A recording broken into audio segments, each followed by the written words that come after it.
இயேசு கிறிஸ்துவில் பிரியமான சகோதர சகோதரிகளே, மாதா தொலைக்காட்சி நேயர்களே, உங்கள் அனைவருக்கும் ஆண்டவர் இயேசு கிறிஸ்துடைய திருநாமத்தில் வாழ்த்துக்களையும் வணக்கங்களையும் ஜெபங்களையும் உரித்தாக்கிக் கொள்கிறேன். அன்புக்குரியவர்களே, ஆண்டவர் இயேசு கிறிஸ்து சீமோன் பேதுருவுடைய வீட்டிற்கு செல்கிறார். யாக்கோப்பும் யோவானும் அவரோடு இருக்கிறார்கள். அங்கு சீமோன் பேதுருடைய வீட்டிற்கு செல்கிற போது யாக்கோப்பும் யோவானும் ஆண்டவர் இயேசுவிடம் அவருடைய மாமியார் காய்ச்சலால் இருக்கிறார் என்பதை சுட்டி காட்டுகிறார்கள். அப்போ ஆண்டவர் இயேசு கிறிஸ்து அவரிடம் சுகத்தை கொடுக்கிறார். மார்க் நற்செய்தி அதிகாரம் 1 இறைவார்த்தை 30 பார்க்கிறோம். சீமோனுடைய மாமியார் காய்ச்சலாய் கிடந்தார். உடனே அவர்கள் அதை பற்றி இயேசுவிடம் சொன்னார்கள் என்று சொல்லப்படுகிறது. இயேசுவிடம் பிறருக்காக பரிந்து பேசுகிறார்கள் யாக்கோப்பும் யோவானும். ஐயோ, சீமோனுடைய மாமியார் காய்ச்சலாக இருக்கிறாங்க அப்படின்னு பரிந்து பேசுகிறார்கள். ஆண்டவர் இயேசு அந்த தாயை தொடுகிறார், சுகத்தை கொடுக்கிறார். மாலை வேளையானதும் அதே நற்செய்தியில் பார்க்கிறோம். மார்க் நற்செய்தி அதிகாரம் 1 இறைவார்த்தை 32 மாலை வேளையில் கதிரவன் மறையும் நேரத்தில் நோயாளர்கள், பேய் பிடித்தவர்கள் அனைவரையும் மக்கள் அவரிடம் கொண்டு வந்தார்கள். அங்கே பார்க்கிறோம், ஆண்டவர் இயேசுவிடம் சீமோன் பேதுருவுடைய மாமியாருக்காக சீடர்கள் பரிந்து பேசுகிறார்கள். இங்கு நோயாளர்களுக்காகவும் பேய் பிடித்தவர்களுக்காகவும் மக்கள் அவர்களை கூட்டிக் கொண்டு வந்து இயேசுவிடம் பரிந்து பேசி, இவர்களெல்லாம் சுகப்படுத்துங்க, பலவீனப்பட்டிருக்கிறாங்க, நோய்வாய்ப்பட்டிருக்கிறாங்க, பேய் பிடித்திருக்கிறாங்க அப்படின்னு மக்கள் அவர்கள் மீது அக்கறை காட்டுகிறார்கள். இயேசு கிறிஸ்துவில் பிரியமான சகோதர சகோதரிகளே, கிறிஸ்தவ சமூகம் என்பது பிறர் மீது அக்கறையும் பரிவும் அன்பும் கொண்ட சமூகமாக இந்த உலகத்தில் பயணிக்க வேண்டும், ஆசைப்பட வேண்டும் என்று இன்றைய நற்செய்தி நமக்கு அழைப்பு விடுக்கிறது. திருத்தூதர் பணிகளில் அதிகாரம் 9 பார்க்கிறோம். ஒரு தாய் இருப்பாள், தொர்க்கா, தபித்தா என்ற ஒரு தாய் இருப்பாள். அந்த தாய் கைம்பெண்ணாக இருந்தார். அவர் இறந்து போய்விட்டார். அந்த பகுதியிலே பேதுரு வருகிறார் என்று கேள்விப்படுகிறார்கள். அப்போ அந்த கைம்பெண்கள், இருந்த கைம்பெண்கள் எல்லாம் தன்னோடு இருந்த இறைப்பற்றுள்ள ஒரு தாய் தொர்க்கா, தபித்தா என்ற ஒரு பெண் இறந்து போய்விட்டாளே என்று பேதுரு வருவதை கேள்விப்பட்டு, உடனே வாரும், இந்த இடத்திற்கு வாரும், இந்த தாயை சுகப்படுத்தும், மீண்டும் எழுப்பிவிடும், உயிர் பிச்சை தாரும் என்று அவரிடம் வேண்டுகிறார்கள்.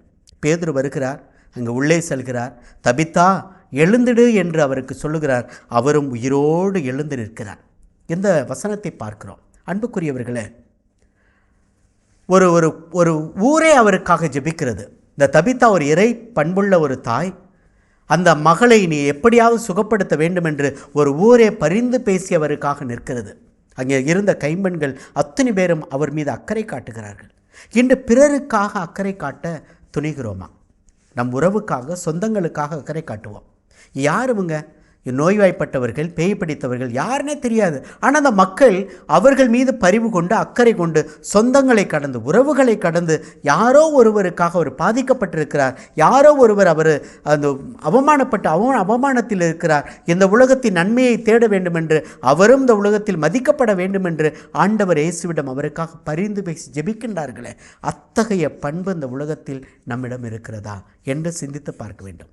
மார்க் நற்செய்தி அதிகாரம் 2 இறைவார்த்தை 3 பார்க்கிறோம். ஒரு முடக்குவாதமுற்ற ஒருவரை 4 பேர் சுமந்து கொண்டு ஆண்டவர் இயேசுவிடம் கொண்டு வருவார்கள். அப்போ பாருங்க, ஒரு முடக்குவாதமுற்றவன், இவருடைய சொந்தக்காரில் அந்த 4 பேர் தெரியாது, யாருன்னு தெரியாது. யாரோ ஒரு 4 பேர் இந்த முடக்குவாதமுற்றவனை ஆண்டவரிடம் கொண்டு வருகிறார். அப்போ பரிந்து பேசுகிற தன்மை என்பது பிறருக்காக ஜெபிப்பதும், பிறர் மீது அக்கறை கொள்வதும், பிறர் நல்வாழ்வின் நாட்டம் கொள்வதும் நம்மிடம் இருக்க வேண்டிய மிகப்பெரிய பண்பாக விவிலியத்தில் பல இடங்களில் நாம் பார்க்க இருக்கிறோம்.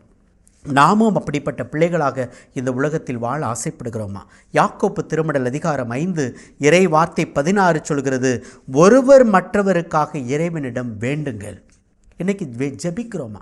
எத்தனையோ ஜெபக்கூடங்களில் பரிந்துரை ஜெபம் செய்து ஜெபிக்கின்றார்கள். ஆபத்தில் இருப்பவர்களுக்காக, அனாதைகளுக்காக, ஒரு கஷ்டப்படுறாங்க அல்லது குடும்பத்தில் வருத்தப்படுறாங்க, பிறவுகள் பிரச்சனைகள் இருக்குது, அல்லது ஒரு ஆக்சிடெண்ட்டில் இருக்காங்க, மருத்துவமனையில் இருக்கிறாங்க, நோய்வாய்ப்பட்டு இருக்கிறாங்க, இவர்களுக்காக பரிந்துரை ஜெபம் என்று செய்து ஜெபித்து கொண்டே இருக்கிறார்கள். ஆனால் அவர்கள் மட்டும் ஜெபிப்பதற்காக அல்ல, என்று நாமும் ஜெபிக்க கடமைப்பட்டிருக்கிறோம் என்பதை மறந்துவிட வேண்டாம். ஆண்டவர் இயேசு நம் பாதத்தில் பிறருக்காக பரிந்து பேசி ஒவ்வொருவருக்காகவும் சுகத்தை கொடுத்தார் என்று நாமும் பிறருக்காக பரிந்து பேசுகிற போது அவர் கண்டிப்பாக சுகத்தை கொடுப்பார்.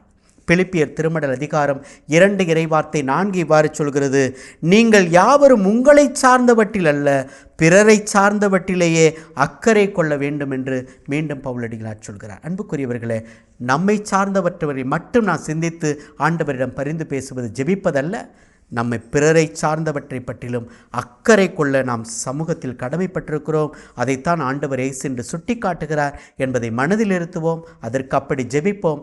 பிறருக்காக, பிறர் மீது அக்கறை கொண்டவர்களாக வாழ முயற்சி செய்வோம். இறைவன் நம்மையும் நம் குடும்பத்தையும் ஆசீர்வதிப்பாராக.